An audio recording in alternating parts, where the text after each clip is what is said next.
দেশের উপর দিয়ে বয়ে যাওয়া মৃদু থেকে মাঝারি ধরনের তাপপ্রবাহ আরও কয়েকদিন অব্যাহত থাকতে পারে বলে জানিয়েছে আবহাওয়া অধিদপ্তর। তবে তীব্র এই গরমের মধ্যেই দেশের কোথাও কোথাও ঝড়ো হাওয়াসহ বৃষ্টির পূর্বাভাস দেওয়া হয়েছে। বৃহস্পতিবার আবহাওয়ার পূর্বাভাসে বলা হয়েছে, টাঙ্গাইল, ফরিদপুর, লক্ষ্মীপুর, খুলনা, যশোর ও কুষ্টিয়া জেলাসহ পুরো রাজশাহী বিভাগের উপর দিয়ে বর্তমানে মৃদু থেকে মাঝারি ধরনের তাপপ্রবাহ বয়ে যাচ্ছে। এই পরিস্থিতি আগামী 2 দিন থেকে 3 দিন পর্যন্ত স্থায়ী হতে পারে।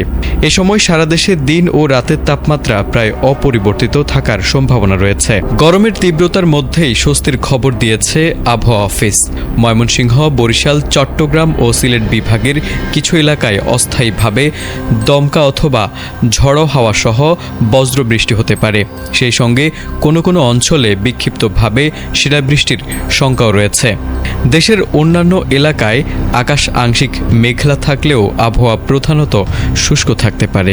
এদিকে বৃহস্পতিবারের পূর্বাভাসে সতর্ক বার্তা দিয়ে আরও বলা হয়েছে, রংপুর, ময়মনসিংহ ও সিলেট অঞ্চলের উপর দিয়ে উত্তর বা উত্তর পশ্চিম দিক থেকে ঘণ্টায় 45 থেকে 60 কিলোমিটার বেগে অস্থায়ীভাবে দমকা অথবা ঝড়ো হাওয়া বয়ে যেতে পারে।